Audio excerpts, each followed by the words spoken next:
Astaghfirullah. Bismillahirrahmanirrahim. Assalamualaikum warahmatullahi wabarakatuh. Alhamdulillah, salatu wassalamu ala rasulillah wa ala alihi wa sahbihi wa mawalah, wa la hawla wa la quwata illa billahi wa ba'du.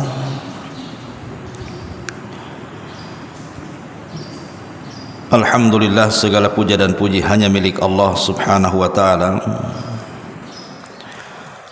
Salawat dan juga salam kita hadiahkan kepada Rasul kita Nabi besar Muhammad sallallahu alaihi wa ala alihi wasallam.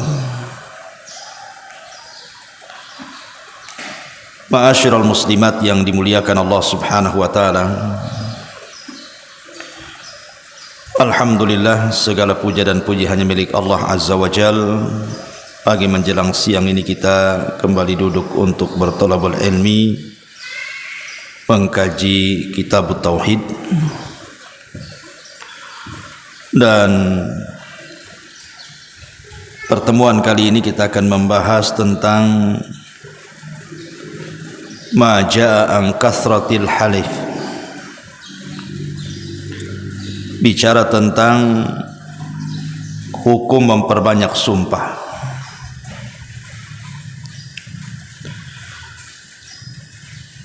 Kita tahu bahwa di antara bentuk seorang muslim mengagungkan Allah subhanahu wa ta'ala adalah dengan cara memiliki adab dan akhlak kepada Allah. Salah satunya jangan mempermainkan sumpah, karena mempermainkan sumpah bagi seorang muslim itu sama dengan orang itu tidak beradab dengan Allah azza wa jalla. Ma lakum la tarjuna lillahi waqara. Di dalam Al-Quranul Karim, tepatnya pada surah Al-Ma'idah ayat 89, Allah subhanahu wa ta'ala mengatakan wahfadhu aimanakum, dan jagalah sumpah-sumpah kalian. Di mana ayat ini sebenarnya bicara soal kafarah orang-orang yang bersumpah sebelumnya. Kemudian di ujung ayat Allah mengatakan wahfadhu aimanakum, jagalah sumpah-sumpah kalian. Apa makna daripada menjaga sumpah-sumpah kita kepada Allah itu? Ada 6 perkara yang harus diketahui, di mana 6 perkara ini bagian daripada kita menjaga sumpah. Yang pertama, jangan banyak bersumpah. Ingat, jangan banyak bersumpah, karena di masyarakat umumnya itu banyak orang yang memudah-mudahkan sumpah, terutama di pasar-pasar kan Bu. Dikit-dikit wallahi, wallahi, demi Allah, demi Allah, hanya untuk melariskan dagangan saja kan. Dan itu umum. Bahkan saya pernah mendengar para pedagang itu, mereka berani berdusta, untuk menguatkan dustanya itu bersumpah pula di atas nama Allah subhanahu wa ta'ala. Demi Allah, dari sananya saja enggak dapat, kamu tawar pula segitu katanya. Padahal dari sananya dah dapat tuh. Tapi dia bersumpah, kemudian berdusta pula dengan sumpahnya. Kemudian yang kedua di antara menjaga sumpah adalah istiqamah dengan sumpahnya. Selama sumpah itu tidak dalam rangka bermaksiat kepada Allah, Artinya janganlah sumpah itu dengan cara tidak membatalkan. Jadi kalau orang bersumpah jangan sampai dibatalkan sumpahnya. Kalau ibu sudah mengatakan wallahi demi Allah saya akan lakukan, lakukan. Demi Allah saya tidak akan melakukan, berarti tidak melakukan, istiqomah. Jangan ngomong demi Allah saya tidak melakukan, malah melakukan. Demi Allah saya akan melakukan, ternyata tidak melakukan. Itu tidak istiqomah dengan sumpahnya. Tetapi sekali lagi catatannya selama tidak dalam rangka bermaksiat kepada Allah. Kemudian yang ketiga, membayar kafarah. Jikalau tidak sanggup melaksanakan sumpahnya,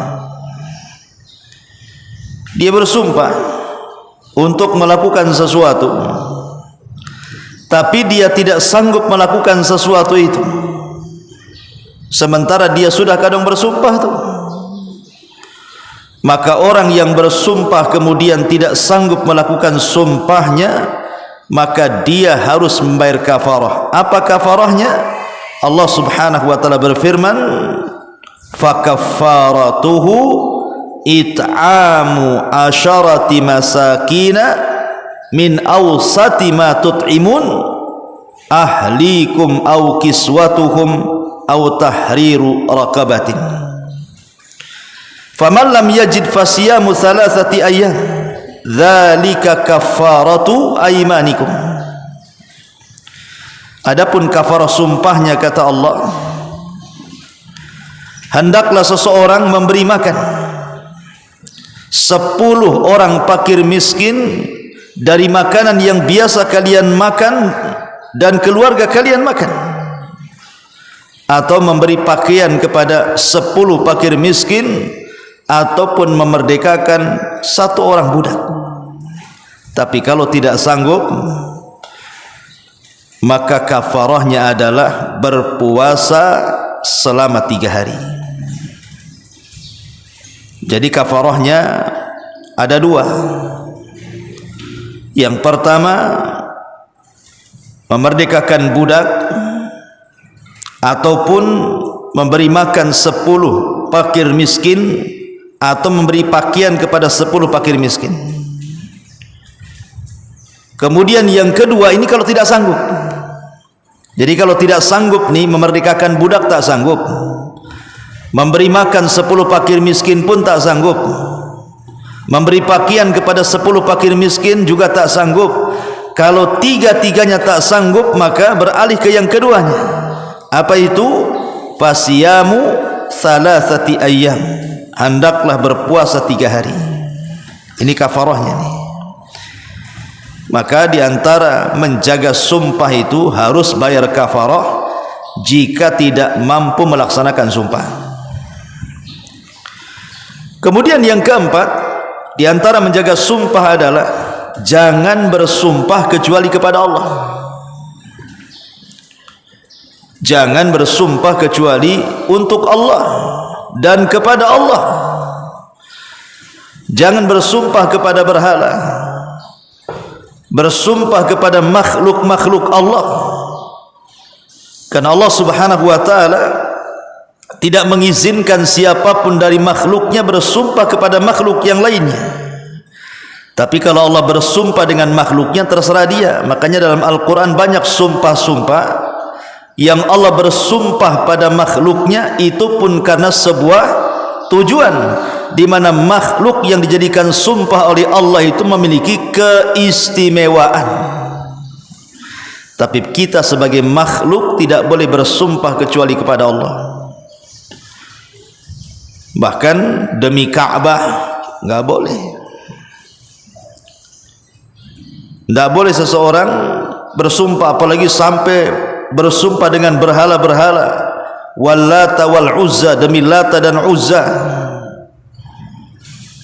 atau dengan makhluk-makhluk Allah yang lainnya. Karena siapa yang bersumpah kepada selain Allah maka dia jatuh kepada kesyirikan berdasarkan sabda Rasul, man halafa bi ghairillahi faqad asyrak. Siapa yang bersumpah kepada selain Allah maka dia telah menyekutukan Allah Subhanahu wa taala. Ini yang keempat. Kemudian yang kelima, jujur dalam sumpah. Kalau bersumpah itu untuk kejujuran, jangan bersumpah untuk kedustaan. Karena umumnya biasanya orang yang suka meremeh-remehkan bersumpah-sumpah atau memperbanyak sumpah itu umumnya jatuh kepada kedustaan. Lihat para pedagang itu, para peniaga itu, para pedagang dan para peniaga yang banyak bersumpah itu umumnya dia pendusta. Makanya di antara menjaga sumpah adalah jujur dalam sumpah. Dan yang terakhir, tidak bersumpah kecuali pada perkara yang penting. Kalau memang sumpah itu dibutuhkan dan diperlukan, baru kita bersumpah. Seperti dalam persidangan, Nabi SAW mengatakan, al-bayyinatu 'alal mudda'i wal yaminu 'ala man ankar. Bukti itu diberikan kepada yang menuduh, sumpah itu diberikan kepada orang yang tertuduh. Kalau dalam persidangan terkadang sumpah itu diperlukan, maka tidak mengapa, karena tidak boleh seseorang itu bersumpah kecuali pada perkara-perkara penting yang dihajatkan dalam Islam. Dan ini bagian daripada wahfadhu aimanakum, menjaga sumpah-sumpah kita. Saya ulangi, yang pertama jangan memperbanyak sumpah. Yang kedua istiqomah dengan sumpahnya selama tidak maksiat. Yang ketiga bayar kafarah jika tidak mampu melaksanakan sumpahnya. Yang keempat jangan bersumpah kecuali kepada Allah. Yang kelima jujur dalam sumpahnya. Dan yang keenam tidak bersumpah kecuali dalam hal-hal yang memang dihajatkan untuk bersumpah. Itulah adab-adab sumpah namanya.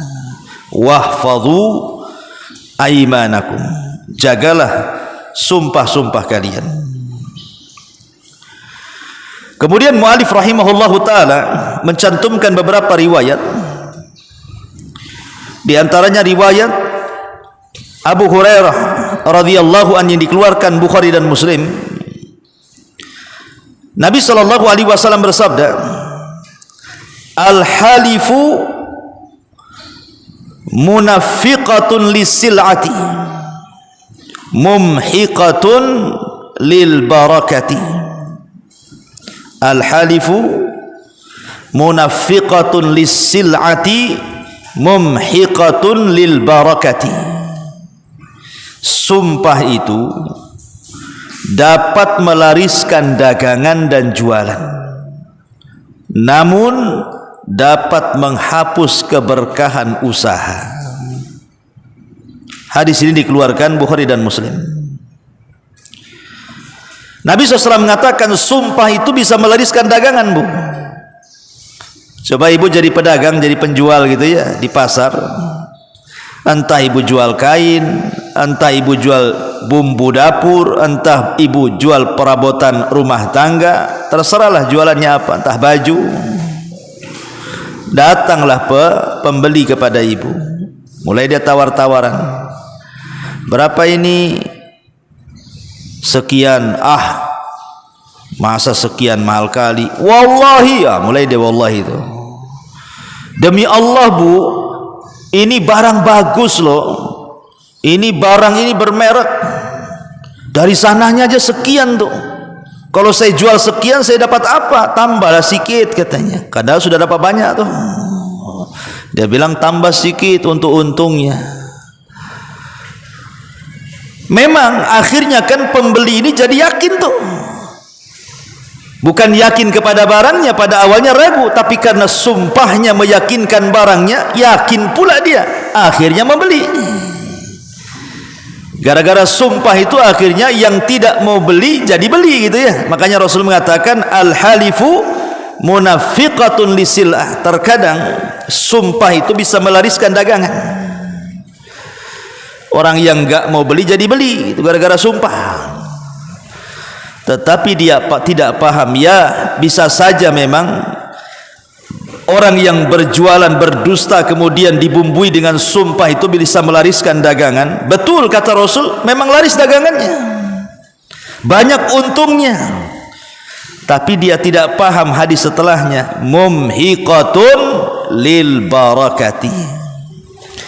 Sebanyak apapun untung dari usaha jualannya, tapi kalau keuntungannya dihasilkan dengan dibumbui sumpah-sumpah palsu, sumpah-sumpah dusta, atau dia tidak berdusta tapi dia suka menggunakan sumpah, memang dia jujur orangnya tapi suka bersumpah, akhirnya orang pun jadi beli jadinya. Memang benar dia mengatakan, demi Allah mbak, dari sananya lo nggak dapat, memang betul jujur nggak dapat, tapi gara-gara sumpahnya akhirnya kemudian dia membeli.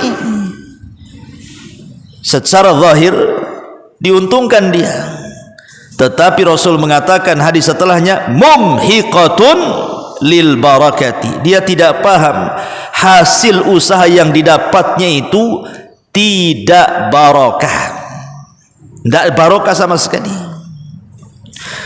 Para ulama mengatakan makna barokah dalam hadis ini ada dua makna. Bisa saja barokah secara maknawi, bisa saja barokah tidak barokah secara hissi. Apa maknanya?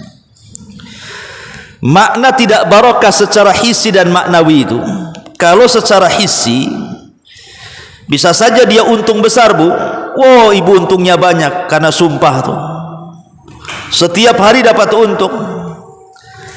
Tetapi mungkin tidak berkah dari keuntungan secara hissi, boleh jadi kecurian, boleh jadi kebakaran. Berapa banyak pasar yang terbakar tuh? Banyak bu, kemarin di mana tuh, di Taman Raya tuh, satu pasar terbakar, ya, habis ludas semuanya. Bisa saja kecelakaan, udah untung banyak, pulang ke rumah ketabrak pula dia, masuk rumah sakit, untungnya nggak cukup membayar perawatan rumah sakitnya. Lah untuk apa jadi dagangnya tuh? Atau mungkin pedagangnya sakit dia, atau mungkin keluarganya sakit, anaknya sakit, akhirnya untung jualannya yang dihasilkan dari sumpah palsunya itu ludes, habis hanya untuk membiayai perobatan anaknya. Lah buat apa jadinya kan? Jadi nggak ada untungnya jadinya, capek-capek saja jualan, atau ludes saja uangnya karena untuk berobat. Ataupun mungkin anaknya nakal, narkoba, kena polisi, atau anaknya kriminal, ditangkap polisi, nebus lagi, habislah duitnya. Lah itu namanya tidak barokah secara hissi, habis uangnya itu, hasilnya hilang. Atau tidak barokah secara maknawi. Maksudnya tidak barokah secara maknawi itu kasat mata, memang uangnya ada banyak, masih utuh di rekening, masih ada di laci, masih ada di dompet, masih tersimpan di bank, mobilnya pun tidak ada yang rusak, tidak mogok, rumahnya pun tidak ada yang bocor, tidak ada masalah. Tetapi dicabut berkahnya secara maknawi, artinya dicabut berkahnya itu tidak banyak manfaat bagi pemiliknya, nggak banyak manfaat. Jadi hartanya banyak itu kayak nggak cukup saja, kayaknya kurang, padahal sudah banyak tuh duitnya tuh. Di ATM sekian ratus juta, ATM-nya 5 lagi kan gitu ya. Semua bank dia nabung di situ. Belum yang di laci, belum yang di bawah kasur, belum yang dipendam di bawah keramik gitu ya. Tapi masih kurang aja. Kayaknya itu tidur nggak nyenyak. Besok nih mau bisnis apa lagi nih? Tidurnya sejam saja malam. Pokoknya hidupnya disengsarakan dengan hartanya. Nggak ada berkahnya sama sekali. Tidak banyak bisa berguna harta untuk kehidupannya itu. Sebagaimana Allah mengatakan ketika Allah bicara soal keharaman riba, yamhaqullahu riba wa yurbis sadaqat. Allah mencabut keberkahan harta riba dan Allah akan mengembangkan harta yang disedekahkan. Inilah makna al-halifu munafiqatun lisilati mumhiqatun lil barakati. Maka dari sini hendaklah seseorang itu jujur dalam sumpahnya dan jangan mempermainkan sumpah. Sebenarnya kalau jujur saja tanpa sumpah, emang kenapa Bu? Ibu sebagai pedagang nih contohnya, ini berapa kainnya Bu? Kainnya satu setel 100.000. Boleh nggak ditawar? Nggak boleh, harga pas, harga mall, harga bandrol tuh. Saya dari sana belinya sekian kok. Kalau mau beli ya silahkan, enggak ya jangan. Kalau bisa beli, mamanya kan ngomong gitu kan nggak ada masalah Bu. Nggak perlu Ibu. Wallahi, kalaupun jujur loh tercela, apalagi dusta. Rizki lo nggak kemana Bu. Rizki itu tidak mungkin salah alamat. Seseorang berdusta dalam sumpahnya itu tidak menambah rizki hakikatnya. Sebagaimana orang yang jujur dalam berniaga tidak mengurangi rizki sama sekali. Bahkan orang yang jujur dalam jualannya, maka Nabi SAW mengatakan al-bayyi'ani bil khiyar ma lam yatafarraqa fa in sadaqa wa bayyana burika lahuma fi bai'ihima wa in kadzaba wa katama muhiqat barakatu bai'ihima. Penjual dan pembeli masing-masing memiliki hak pilih khiyar selama keduanya belum berpisah. Bila keduanya berlaku jujur dan saling terus terang, maka keduanya akan memperoleh keberkahan dalam transaksi jual belinya tersebut. Sebaliknya bila dia berdusta, keduanya saling menutup-nutup aibnya, niscaya akan hilang keberkahan pada transaksi keduanya. Justru kalau jujur itu tanpa diembel-embel dengan sumpah Bu, nambah rizki sebenarnya. Tetapi kalau dusta, hakikatnya dia mengurangi rizki karena tidak berkahnya tadi, baik secara hissi ataupun secara maknawi. Ini dalil yang kedua yang disebutkan mu'alif rahimahullah ta'ala. Kemudian dalil yang ketiga diriwayatkan dari Salman radhiyallahu an, Nabi SAW bersabda, salasatun la yukallimuhumullahu wa la yuzakkihim wa lahum adzabun alim. Ushaymit zanin, ushaymitu zanin, wa ailun mustakbirun, wa rajulun ja'alallah bidha'atahu la yashtari illa biyaminih wa la yabi'u illa biyaminih. Kata Nabi SAW, 3 kelompok manusia pada hari kiamat tidak akan diajak bicara Allah, tidak akan disucikan Allah, bagi mereka azab yang sangat pedih. Yang pertama, orang yang sudah beruban atau sudah tua renta. Ushaymit itu orang yang sudah banyak ubannya, artinya orang tua yang sudah kakek, sudah nenek, dia berzina.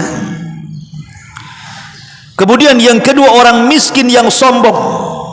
Dan yang ketiga, ini syahidnya, orang yang menjadikan Allah sebagai barang dagangannya, di mana tidak membeli dan menjual kecuali dengan bersumpah.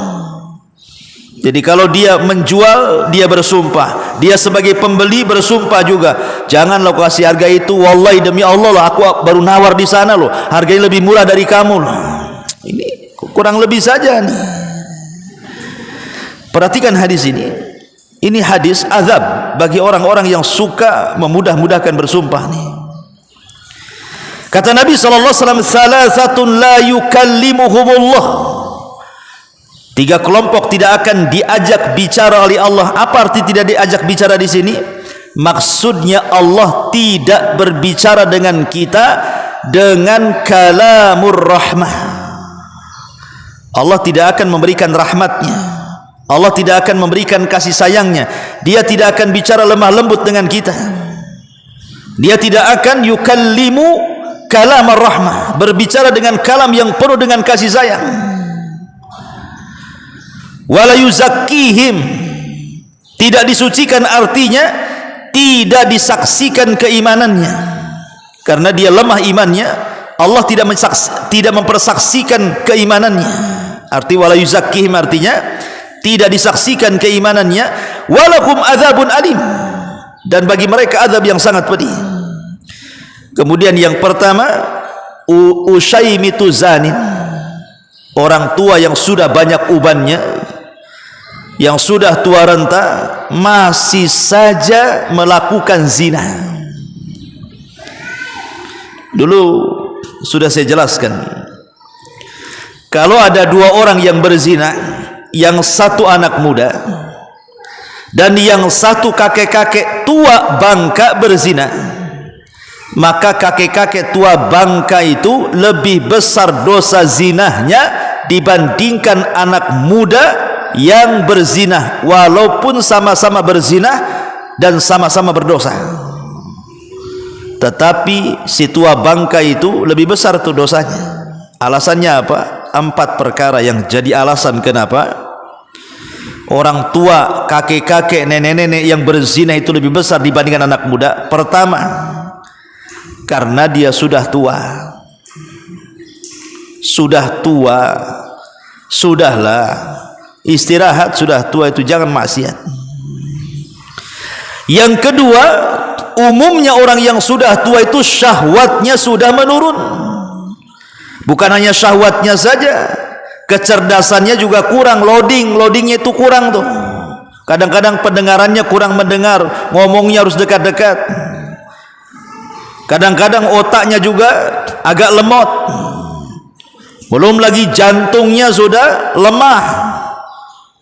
Belum lagi tenaganya sudah lemah, penglihatannya sudah lemah, pendengarannya sudah lemah, penciumannya sudah lemah. Makan pun milih-milih, nggak asal comot.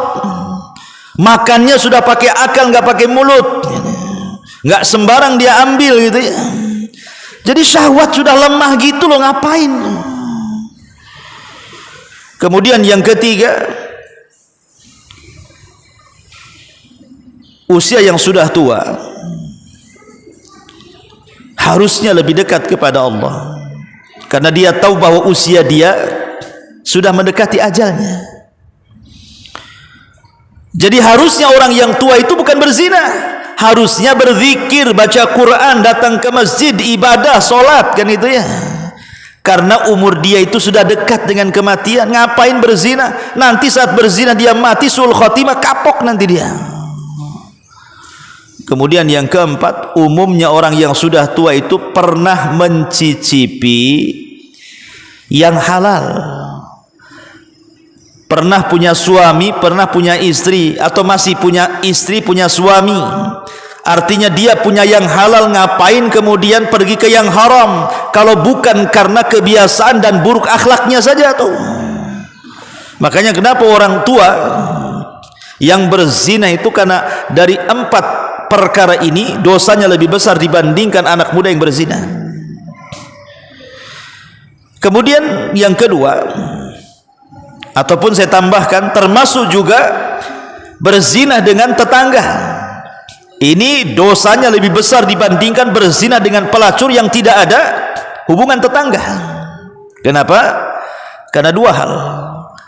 Pertama, merobek hak-hak bertetangga, dan yang kedua, berzina itu sendiri adalah dosa besar.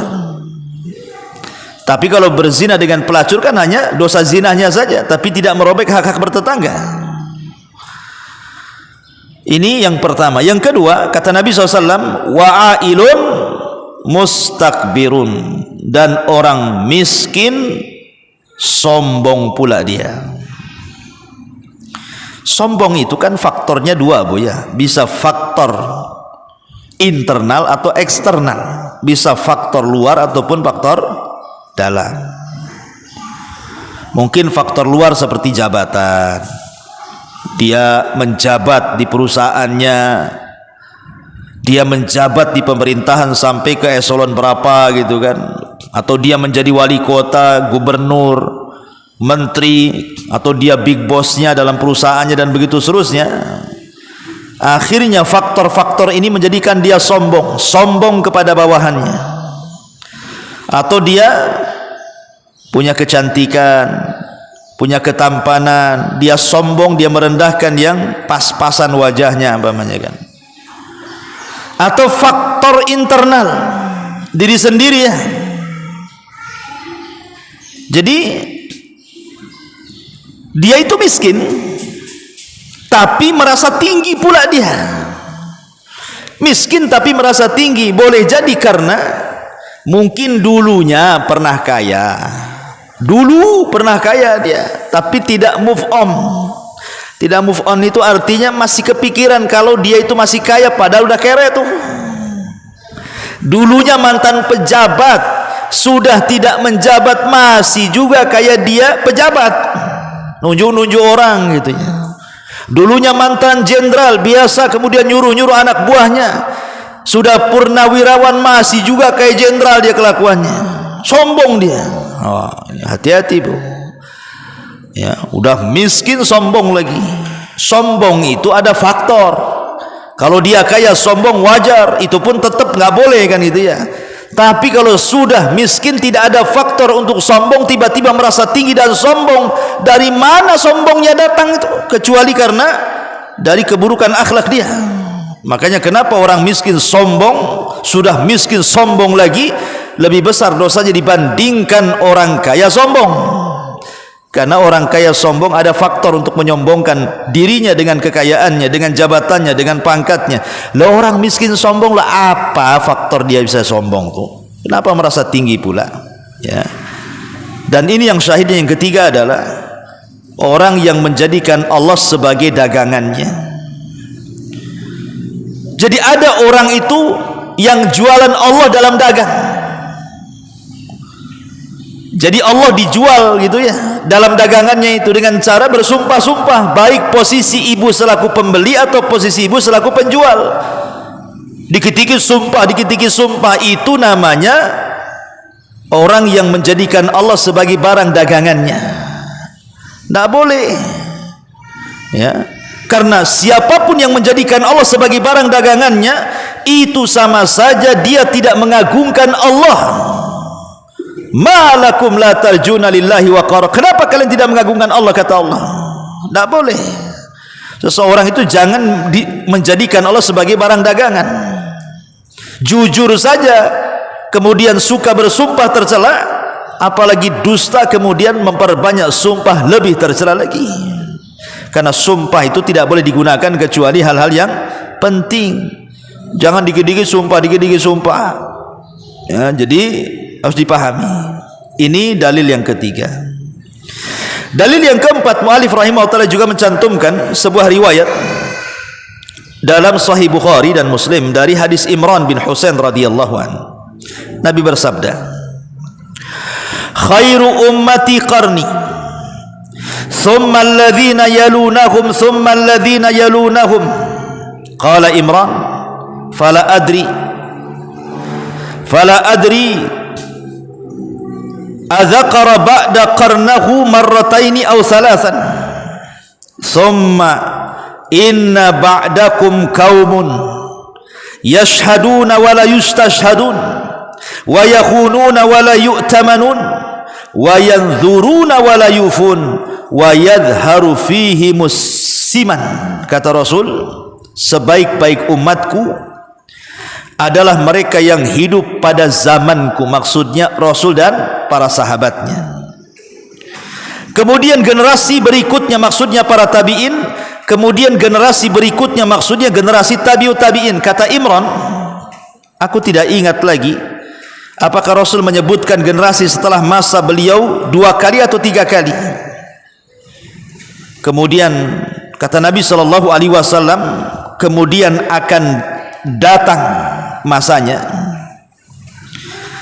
setelah masa kalian, di mana ada orang-orang yang memberi kesaksian sebelum diminta saksi,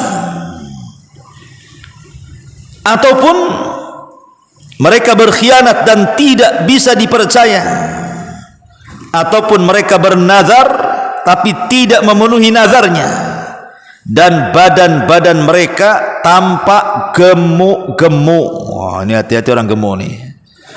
Ini, Ustaz juga gemuk tuh. Ya. Nanti saya jelaskan. Kan ada gemuk yang tercela, ada gemuk yang terpuji. Tidak semua gemuk itu tercela, ada juga yang terpuji. Ya. Di sini Nabi sallallahu alaihi wasallam hendak menjelaskan tentang keutamaan zaman, di mana zaman keemasan itu ada di zaman Rasul dan para sahabatnya. Kemudian generasi kedua para tabi'in, kemudian generasi ketiga para tabi'in. Itulah yang diistilahkan oleh para ulama sebagai as-salaf. Kalau ibu pernah mendengar kalimat salaf, maksudnya salaf itu adalah 3 kurun generasi terbaik. Itu disebut salaf. Rasul dan para sahabat, kemudian generasi kedua para tabi'in, murid-murid para sahabat, kemudian generasi ketiga para tabi'ut tabi'in. Itulah generasi terbaik yang disebut dengan salafus saleh atau salaful ummah, yang kita dituntut untuk mengikuti jejak mereka. Tetapi setelah kurun itu, kata Nabi sallallahu alaihi wasallam, setelah era dan masa itu akan datang zamannya. Apa itu? Qaumun yashhaduna wa la yustashhadun. Ada kaum itu yang tidak diminta jadi saksi, mereka sudah siap jadi saksi. Enggak diminta jadi saksi, malah dia pula jadi saksi. Pamannya ada orang bersengketa lahan atau bersengketa apa gitu kan. Siapa saksinya? Belum diminta, saya saksinya katanya. Belum diminta, tunggu dulu. Yang lebih parah lagi, kalau di pengadilan tuh banyak saksi-saksi yang dibeli. Saksi-saksi yang dibeli. Inilah orang-orang yang mereka bersaksi tapi mereka tidak berhak untuk menjadikan saksi. Saksi itu harus kredibel. Saksi itu harus yang memang betul-betul menyaksikan. Namanya saksi, dia menyaksikan. Ini saksi tidak tahu menau, dia mau bersaksi persis seperti di zaman Umar bin Khattab radhiyallahu an. Jadi ada sebuah persidangan di zaman Umar itu, Bu. Kemudian yang berkasus itu mendatangkan saksi. Kemudian saksi itu ditanya oleh Umar bin Khattab radhiyallahu an, kamu kenapa mau jadi saksi? Apakah kamu pernah bertetangga dengan dia? Kata saksi ini, enggak. Kemudian Umar mengatakan, apakah engkau pernah bermuamalah dengan dinar dan dirham, artinya berbisnis dengan dia? Dia mengatakan tidak. Kemudian Umar bin Khattab mengatakan, apakah engkau pernah safar dengan dia? Dia mengatakan tidak. Lah, engkau tidak bertetangga dengan dia, tidak pernah bermuamalah bisnis dengan dia, tidak pernah safar dengan dia, bagaimana engkau bisa tahu tentang dia? Engkau tidak tahu apa-apa tentang dia, katanya. Lihat, di zaman Khalifah Umar ada loh orang-orang seperti itu, orang yang bersaksi tapi tidak berhak menjadi saksi gitu ya. Karena seseorang itu tahu tentang seseorang yang dijadikan saksi, Umar membuat 3 barometer di situ. Pertama, dia bertetangga. Kenapa harus tetangga? Karena tetangga itu biasanya tahu muamalah tetangganya. Loh, ini beda desa, sehari-harinya tidak pernah nampak, tahu-tahu dia mengatakan aku kenal dia. Cemana kau kenal dia? Tapi kalau tetangganya hidup bersama berdampingan, kau per rumahnya kan tahu muamalahnya. Yang kedua, berbisnis dengan dia. Kan kita tidak tahu tuh, mungkin nampaknya ketika belum berbisnis orangnya ramah, baik, jujur. Ketika sudah berbisnis, penipu pula dia. Kan banyak tuh, nampak manis-manis sama kita, dekat-dekat kita, ngajak bisnis, sudah bisnis uang kita dibawa lari sama dia. Banyak kejadiannya tuh. Kemudian yang ketiga, safar. Karena safar itu dikatakan safar karena yusfiru akhlak ar-rijal. Safar itu menampakkan akhlak orang. Mungkin ketika belum safar, oh baik orangnya, ramah orangnya, dermawan orangnya, suka bantu orangnya, ndak malas orangnya. Ketika safar 2-3 minggu, mungkin umroh bersama, haji bersama, atau kemana bersama selama seminggu atau 2 minggu, nampak di situ bakhilnya, nampak di situ pengecutnya, nampak di situ malasnya, nampak di situ pemarahnya, emosinya. Jadi orang kalau belum pernah safar berarti nggak kenal tuh. Ya, jadi lihat di sini Rasul mengatakan, kaumun yashhaduna wala yustashhadun. Nanti ada sebuah kaum belum diminta saksi, jadi saksi dia. Wa yakhununa wala yu'tamanu.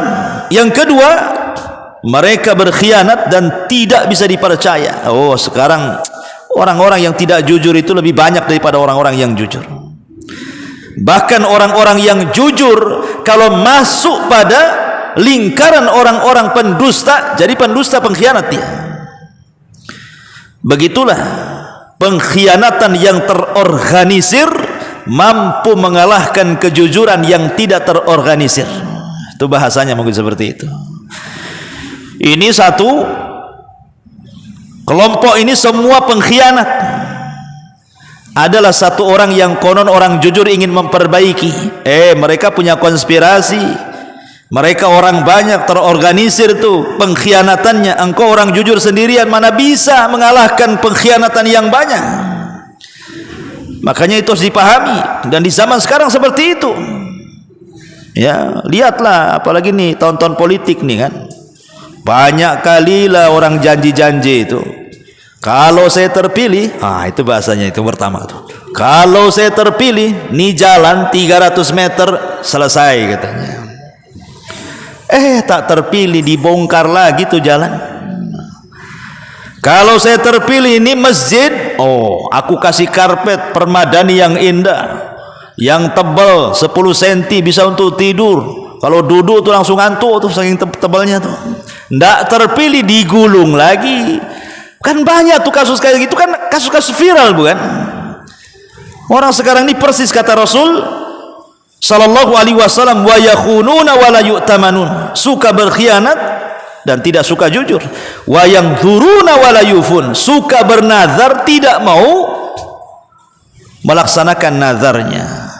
Dan syahidnya di sini, wa yangdzuruna wa la yufun. Suka bernazar. Nazar itu kan kiasan daripada sumpah. Nazar dengan sumpah itu kan kurang lebih. Artinya banyak orang yang bernazar atau bersumpah tapi tidak mau bayar kafarah sumpahnya. Kan banyak di masyarakat orang sedikit-sedikit bersumpah itu. Wallahi saya akan lakukan ini, tapi nggak melakukannya. Besok ngomong gitu lagi, besok ngomong gitu lagi. Banyak kali dia bersumpah tuh, tapi dia dusta dengan sumpahnya. Kadang-kadang orang itu bersumpah dengan kedustaan, itu umum di masyarakat. Ini masalah urusan lahan nih, demi Allah ini lahan saya, tanah saya, ini tanah nenek moyang sana, surat pun tak ada. Dia bilang wallahi saja tuh. Apalagi dalam dunia jual beli yang sudah saya ceritakan, paling banyak itu orang bersumpah nggak jelas tuh. Kemudian wa yadharu fihim as-siman, dan mereka tampak gemuk-gemuk. Ini maksudnya apa nih gemuk-gemuk di sini? Masyarul muslimat yang dimuliakan Allah Subhanahu wa taala. Bicara sedikit soal gemuk, Bu ya. Ini ngomongin yang ngomong namanya. Ya. Mungkin Ibu juga banyaklah yang gemuk kan. Al-Imam An-Nawawi rahimahullahu taala mengatakan dalam kitabnya Syarah Sahih Muslim, al-murad bis siman huna kathratul lahmi. Yang dimaksud dengan siman adalah badannya gemuk karena banyak dagingnya. Annahu yaktsuru dzalika fihim. Nanti di akhir zaman akan banyak orang-orang yang seperti itu, gemuk-gemuk orangnya. Qalu wal madhmumu minhu man yastaksibuhu wa amma man huwa fihi khilqatan fala yadkhulu fi hadha wal muqtasib lahu huwa al mutawassi fil ma'quli wal mashrubi zaidan alal mu'tadi. Perhatikan kata-kata Imam Nawawi supaya orang gemuk enggak masuk pada hadis ini. Kata Imam Nawawi rahimahullah taala, dan maknanya adalah banyak di antara mereka yang gemuk. Para ulama berkata, yang tercela dari gemuk adalah orang yang sengaja untuk menggemukkan dirinya. Adapun orang-orang yang memang tercipta oleh Allah, memang ditakdirkan sudah gemuk, maka tidak termasuk dalam celaan ini. Jadi orang-orang yang berusaha untuk menggemukkan dirinya adalah orang-orang yang sengaja memperbanyak makan, memperbanyak minum melebihi yang seharusnya dia makan, yang seharusnya dia minum. Itulah yang tercela. Nah, jadi maksudnya adalah, kata Imam Nawawi rahimahullah ta'ala, gemuk yang tercela itu memang dia kerjanya hanya makan saja, minum saja, kuliner sana sini, warung pojok di pojok-pojok pun dia tahu. Warung itu nyelempit, Bu, nggak ada orang tahu, dia tahu.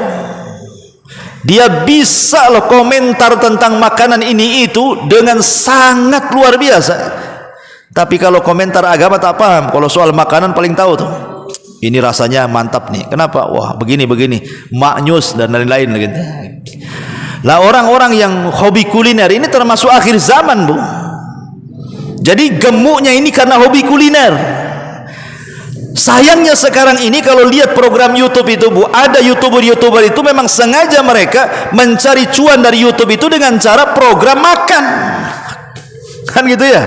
Datang ke warung ini, ke warung itu, nanti tuh makannya satu meja, Bu, 10 lauk depan dia, dari sambalnya, dari lalapnya, dari penyet-penyetnya, dari tempenya, macam-macam kan. Wah, dengan lahapnya dia makan, entah enak entah tidak, mungkin konten aja dia itu. Tapi yang nonton akhirnya kan seleranya itu nampak tuh, kepengen juga kan. Akhirnya hidupnya hanya kuliner, nggak sadar badannya tumbuh gemuk, banyak dagingnya, tulangnya makin kecil, dagingnya pula makin besar. Lah ini yang dicela dalam hadis ini ya. Jadi hadis ini maksudnya nanti di akhir zaman nih, banyak orang-orang yang gemuk-gemuk ini yang tercela karena faktor mereka berlebih-lebihan dalam makan dan minum. Tapi kalau memang badannya sudah diciptakan gemuk, ya tidak ada masalah. Berarti benang merahnya gemuk karena kebanyakan makan dan minum dan mengarahkan kepada melalaikan ibadah kepada Allah. Orang kalau banyak makan, banyak minum, kemudian kenyang, itu kayak ular sawah, Bu, langsung tidur biasanya. Jadi malas kan. Contoh nih, orang yang puasa Ramadan, kemudian datang waktu iftar jam 5 itu kan sudah sibuk, Bu, ibu ke pasar kaget tuh, semua warna-warni ibu beli, mau yang kuningnya, mau yang merahnya, mau yang pokoknya pelangi semua dibeli. Nanti datang maghrib nih, wah semua dimakan. Coba ibu rasakan isya dan tarawehnya, apa enggak nguap-nguap tuh. Lah dari sini ma'asyiral muslimat yang dimuliakan Allah azza, ini yang kemudian dicela. Ya, tapi kalau memang badan dia memang sudah gemuk, dia sudah berusaha juga puasa ya ndak kurus-kurus, kan ada orang tipe-tipe tuh yang susah, mungkin sudah faktor usia lah. Biasanya faktor usia, bahasanya faktor U, nah gitu ya, faktor usia. Ibu waktu usia 25 tahun kayak model Jakarta, Bu. Nah, sekarang sudah 50 tahun kayak model mana saya tak tahu, banyak model. Ya, Bu ya, kan gemuk susah mau dikurusin, yang ada lapar saja. Malah kalau nggak makan malam nggak bisa tidur saya, Ustadz, katanya. Karena Nabi sendiri memang gemuk juga, jangan salah, Bu. Di usia senjanya Nabi itu gemuk loh. Nabi itu di usia senjanya gemuk. Sampai-sampai Nabi SAW sendiri ketika sholat sunnah duduk. Ya, ketika sholat sunnah duduk beliau, dan dibolehkan sholat sunnah itu duduk. Tetapi Rasul menganjurkan kalau sanggup berdiri, karena kalau sholat sunnah sanggup berdiri kemudian duduk, pahalanya separuh daripada pahala berdiri. Ya. Bahkan ada para ulama yang gemuk seperti gurunya Imam Syafi'i namanya Waqi'. Jadi Imam Waqi' itu gemuk, dikisahkan kalau membaca Waqi' ibn Jarrah Ar-Ruwaisi, gurunya Imam Syafi'i rahimahullah, itu dikisahkan orangnya gemuk sekali. Tetapi kegemukannya, subhanallah, dia orang yang paling rajin ibadahnya. Sampai-sampai dikisahkan oleh Fudail ibn Iyad rahimahullahu ta'ala, ketika dia bersama Imam Waqi' dalam safar, kata Fudail, aku tidak pernah melihat orang yang paling rajin ibadah melebihi Waqi' ibn Jarrah, padahal gemuk kali orangnya tuh. Jadi Imam Fudail ibn Iyad bertanya kepada Imam Waqi' yang gemuk itu, ma hadzal zaman wa anta rahibun lil Iraqi, gemuk apa ini sementara engkau ahli ibadah ahli Irak, wahai Waqi' ibn Jarrah. Kata Waqi', hadza min farahi bil Islam, ini karena bahagianya aku dengan hidayah Islam, katanya. Makanya aku seperti ini. Jadi kalau gemuk rajin ibadah nggak apa-apa, kalau gemuk malas ibadah, inilah yang tercela, dan inilah yang banyak di akhir zaman, kata Rasulullah. Karena tujuannya di akhir zaman ini sekarang kan media-media baik cetak, elektronik, ataupun yang ma'ruf sekarang YouTube, Instagram, semua sekarang ini hampir bicara kuliner, bicara makanan, baik cara buatnya atau cara belinya, baik alamat warungnya atau restorannya, semua terbentang di mana-mana. Apalagi dimudahkan dengan COD. Nah, ini lebih mudah lagi nih. Ya. Dulu kalau ke warung, kayaknya jauh kali pengen lah saya ini sayur asam di warung Mbak Anu gitu, pengen tom yam, pengen rawon, pengen ini, kayaknya jauh kali dari sini ke Batam Center. Akhirnya tak jadi makan itu. Sekarang jangan lagi Batam Center, Bu, pesan dari Irak pun sampai ke rumah, Bu, dengan COD lagi kan gitu ya. Semua apa yang diinginkan di otak kita ini semua sudah ada di depan kita itu. Subhanallah ya. Ma'asyiral muslimat yang dimuliakan Allah Azza wa Jalla. Kemudian yang terakhir, kata mu'alif rahimahullah ta'ala, Ibrahim An-Nakhai berkata, kanu yadribunana ala syahadati wal ahdi ala syahadati wal ahdi wa nahnu sigharun. Kata Ibrahim An-Nakhai, seorang ulama salaf, mengatakan mereka, maksudnya para sahabat, memukul kami anak-anaknya dalam urusan persaksian dan janji padahal kami masih kecil. Maksudnya apa? Para sahabat itu mentarbiyah kepada anak-anaknya, jangan suka bersumpah-sumpah dengan memudah-mudahkan sumpah atau memperbanyak sumpah. Dan mereka memukul anak-anaknya, kalau dikit-dikit bersumpah dipukul sama bapaknya itu di zaman sahabat tuh, supaya anak-anak para sahabat terdidik jangan mudah-mudah bersumpah, karena orang yang memperbanyak sumpah itu hakikatnya tidak mengagungkan Allah dan mengurangi nilai kesempurnaan tauhid. Ya, makanya itulah kenapa Ibrahim An-Nakhai mengatakan mereka dulu para sahabat memukul kami sebagai anak-anaknya dalam urusan persaksian dan janji padahal kami lo masih kecil-kecil, belum balik. Ya, tapi itulah pendidikan para sahabat, jangan sampai menyimpang dari syariat. Wallahu a'lam bishawab. Ini dalil terakhir yang disebutkan mu'alif rahimahullah ta'ala. Taib, sebelum saya tutup, kalau ada yang bersumpah, kalau ada yang bertanya silahkan ya.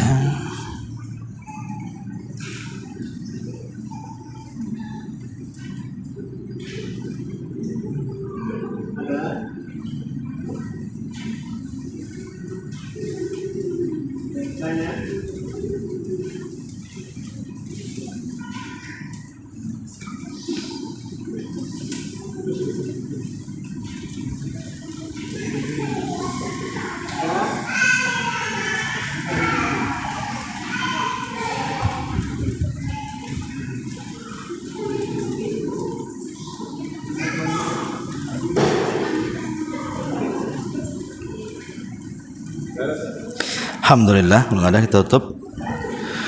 Subhanakallah bihamdika, asyhadu an la ilaha illa anta astaghfiruka wa atubu ilaik. Allah ta'ala. Assalamualaikum warahmatullahi wabarakatuh.